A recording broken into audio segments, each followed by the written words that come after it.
Hello student, welcome to my YouTube channel biology all in one.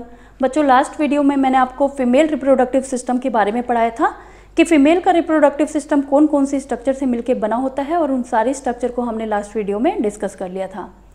आज इस video में हम बात करने वाले हैं स्ट्रक्चर ऑफ मैमरी ग्लैंड की, मींस ब्रेस्ट की स्ट्रक्चर के बारे में हम बात करेंगे कि ह्यूमन फीमेल के अंदर जो ब्रेस्ट होती है उसकी स्ट्रक्चर किस तरह से बनी होती है। तो चलो स्टार्ट करते हैं। और सबसे पहले हम ये बात जानते हैं बच्चों कि मैमरी ग्लैंड होती क्या है।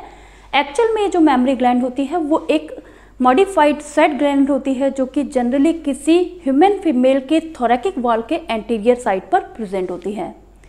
और ये जनरली क्या होता है बच्चों कि सेकंड रिब से लेकर सिक्स्थ रिब तक एक्सपेंड रहती है, मीन्स सेकंड रिब से लेकर सिक्स्थ रिब तक ये फैली हुई होती है। और मेल के अंदर भी क्या होता है, मैमरी ग्लैंड प्रेजेंट होती है, लेकिन मेल के अंदर मैमरी ग्लैंड जो होती है वो एक रूडिमेंट्री फॉर्म में, नॉन फंक्शनल फॉर्म में प्रेजेंट होती है। जबकि ह्यूमन फीमेल में क्या होता है बच्चों कि जैसे ही फीमेल जो होती है वो प्यूबर्टी में एंटर करती है, 10 से 12 साल की एज में होती है, तो फीमेल के अंदर कुछ ऐसे हार्मोन सिक्रीट होते हैं जिन हार्मोन की वजह से क्या होता है, फीमेल के अंदर असेसरी सेक्स कैरेक्टर डेवलप होने लग जाते हैं। और उन्हीं असेसरी सेक्स कैरेक्टर में से एक कैरेक्टर ये भी होता है जिसमें क्या होता है, फीमेल की ब्रेस्ट का साइज जो है वो इंक्रीज होने लगता है। मीन्स जैसे ही फीमेल जो है वो प्यूबर्टी में एंटर करेगी, प्यूबर्टी में एंटर करने के बाद फीमेल में एस्ट्रोजन और प्रोजेस्टेरोन हार्मोन का सिक्रीशन स्टार्ट होगा। और जब एस्ट्रोजन और प्रोजेस्टेरोन हार्मोन सिक्रीट होते हैं तो due to effect of these hormone, इन हार्मोन के इफेक्ट की वजह से क्या होता है, इस रीजन में आकर बहुत सारा एडिपोज टिश्यू और फैटी टिश्यू जो हैं वो आकर इकट्ठे होने लग जाते हैं, जिसकी वजह से ब्रेस्ट का साइज जो होता है वो धीरे धीरे करके इंक्रीज होने लग जाता है। ये एडिपोज टिश्यू और फैटी टिश्यूज का जो डिपोजिशन होता है वो हर फीमेल के अंदर वेरी करता है। किसी के अंदर बहुत ज़्यादा डिपोजिशन होता है जिसकी वजह से उसकी ब्रेस्ट का साइज जो है वो बहुत ज़्यादा बड़ा होता है, जबकि कुछ फीमेल ऐसी होती हैं जिनके एडिपोज टिश्यूज का डिपोजिशन जो है वो कम होता है, जिसकी वजह से ब्रेस्ट साइज भी कम होता है। तो ब्रेस्ट के साइज जो होता है वो डिपेंड करता है डिपोजिशन ऑफ एडिपोज टिश्यू और फैटी टिश्यूज के और एडिपोज टिश्यूज के डिपोजिशन के ऊपर। और ये सिंगल फीमेल के अंदर भी बच्चों वेरी करता है, मीन्स ये जो डिपोजिशन होता है वो सिंगल फीमेल में भी वेरी करता है। अलग अलग स्टेज में इसका डिपोजिशन जो है वो अलग होता है। इसके अलावा क्या होता है बच्चों, अगर आप इसकी स्ट्रक्चर को देखोगे तो स्ट्रक्चर के बारे में मैं आपको बता देती हूँ कि ये जो ब्रेस्ट होती है, ये मैंने आपको बता दिया कि जो ब्रेस्ट होती है वो थोरैकिक वॉल के कहाँ पर, एंटीरियर साइड पर प्रेजेंट होती है। सेकेंड रिब से लेकर सिक्स्थ रिब तक ये फैली होती है।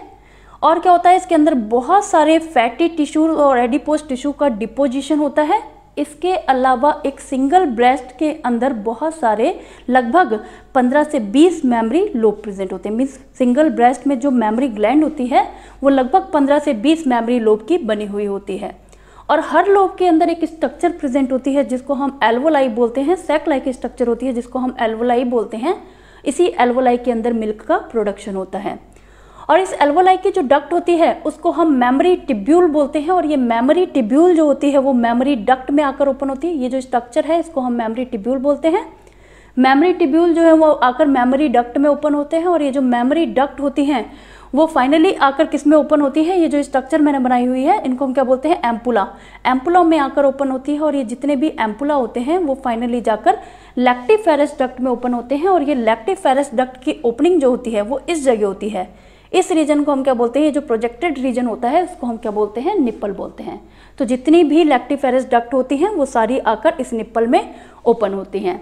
निप्पल क्या होता है, ये जो ब्रेस्ट होती है, ब्रेस्ट के सेंटर में एक प्रोजेक्शन प्रेजेंट होती है, उसी प्रोजेक्शन को हम निप्पल बोलते हैं। और निप्पल के चारों ओर एक पिगमेंटेड स्किन प्रेजेंट होती है जिसको हम क्या बोलते हैं, एरियोला बोलते हैं।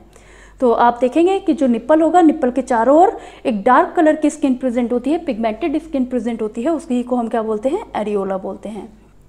इसके अलावा फीमेल में मिल्क का प्रोडक्शन करवाने के लिए और ब्रेस्ट की डेवलपमेंट करवाने के लिए 2 हार्मोन भी रिस्पॉन्सिबल होते हैं। एक को हम प्रोलैक्टिन हार्मोन बोलते हैं और दूसरे को हम ऑक्सीटोसिन हार्मोन बोलते हैं। और दोनों ही हार्मोन जो होते हैं बच्चों वो अलग अलग टाइम पर सिक्रीट होते हैं। इसमें से जो प्रोलैक्टिन हार्मोन होता है वो at the time of pregnancy secrete होता है कि जब कोई फीमेल जो है वो प्रेग्नेंट होती है तो प्रेग्नेंट फीमेल की एंटीरियर पिट्यूटरी के द्वारा ये हार्मोन सिक्रीट करा जाता है। और ये हार्मोन जो है वो क्या काम करता है, जाकर इस मेमोरी ग्लैंड को स्टिमुलेट करता है और इस मेमोरी ग्लैंड को स्टिमुलेट करवाकर इस मेमोरी ग्लैंड से मिल्क का प्रोडक्शन करवाने का काम करता है। ये किस तरह से मेमरी ग्लैंड से मिल्क का प्रोडक्शन करवाता है, अभी मैंने आपको बताया था बच्चों कि जो मेमरी ग्लैंड होती है, एक सिंगल ब्रेस्ट के अंदर जो मेमरी ग्लैंड होती है वो लगभग 15 से 20 लोब की बनी हुई होती है। मीन्स इस एक सिंगल ब्रेस्ट के अंदर लगभग 15 से 20 मेमरी लोब प्रेजेंट होते हैं और हर मेमरी लोब के अंदर एक सैक लाइक स्ट्रक्चर प्रेजेंट होती है जिसे हम एल्वोलाई बोलते हैं। और अगर आप इस एल्वोलाई की स्ट्रक्चर को देखेंगे इंटरनली तो ये एल्वोलाई जो होती है इसके अंदर क्यूबॉइडल सिक्रीटरी सेल प्रेजेंट होती हैं। तो ये प्रोलैक्टिन हार्मोन क्या काम करता है, इन्हीं क्यूबॉइडल सिक्रीटरी सेल को आकर स्टिमुलेट करता है और इन्हीं क्यूबॉइडल सिक्रीटरी सेल को स्टिमुलेट करवाकर उनसे मिल्क का प्रोडक्शन करवाने का काम करता है। इसके अलावा जो दूसरा हार्मोन प्रेजेंट होता है जिसको हम ऑक्सीटोसिन हार्मोन बोलते हैं, ये ऑक्सीटोसिन हार्मोन जो है वो आफ्टर पार्चुरेशन सिक्रीट होता है कि जैसे ही पार्चुरेशन होता है और जो इन्फेंट होता है वो इस निप्पल की सकिंग करता है तो निप्पल की सकिंग की वजह से क्या होता है, उस फीमेल के पोस्टीरियर पिट्यूटरी के द्वारा ये ऑक्सीटोसिन हार्मोन सिक्रीट करा जाता है। और ये ऑक्सीटोसिन हार्मोन क्या करता है, ये जो मेमरी डक्ट होती है, जो मेमरी ट्यूब्यूल्स होती हैं, इनको कॉन्ट्रैक्ट करने का काम करता है, जिसकी वजह से क्या होता है बच्चों कि जो लैक्टिफेरस डक्ट होती हैं ये भी कॉन्ट्रैक्ट होती हैं और जब लैक्टिफेरस डक्ट जो है वो भी कॉन्ट्रैक्ट होती हैं तो मिल्क जो है वो बाहर की साइड में इजेक्ट हो जाता है with the help of nipple, कि निप्पल के थ्रू जो है मिल्क जो है वो बाहर को इजेक्ट होता है। तो किस तरह से ये सारा होता है कि जैसे ही क्या हुआ, प्रोलैक्टिन हार्मोन की वजह से प्रोलैक्टिन हार्मोन ने क्या करवाया, इन एल्वोलाई के अंदर मिल्क का प्रोडक्शन करवा दिया। तो जो भी मिल्क बनता है उसको मेमरी ट्यूब्यूल में भेज दिया जाता है, मेमरी ट्यूब्यूल से वो मेमरी डक्ट में एंटर कर जाता है, मेमरी डक्ट से वो एम्पुला में एंटर कर जाता है और एम्पुला से वो लैक्टिफेरस डक्ट में आ जाता है। और जब इन सारी डक्ट का लैक्टिफेरस डक्ट का कॉन्ट्रैक्शन होता है तो लैक्टिफेरस डक्ट के कॉन्ट्रैक्शन की वजह से मिल्क जो है वो इस निप्पल के थ्रू बाहर की साइड में इजेक्ट होता है। इस तरह से क्या होता है, ये दोनों हार्मोन और ये सारी स्ट्रक्चर जो है वो फीमेल की मेमरी ग्लैंड को बनाने का काम करती हैं, फीमेल की ब्रेस्ट को बनाने का काम करती हैं। आई होप आपको ये वीडियो समझ आया है। अगर इससे रिलेटेड आपकी कोई भी क्वेरी है तो आप मुझसे कमेंट के थ्रू पूछ सकते हैं। और अगर आपको ये वीडियो समझ आया है तो इस वीडियो को लाइक और शेयर करें और हमारे चैनल को सब्सक्राइब करना ना भूलें। Thank you.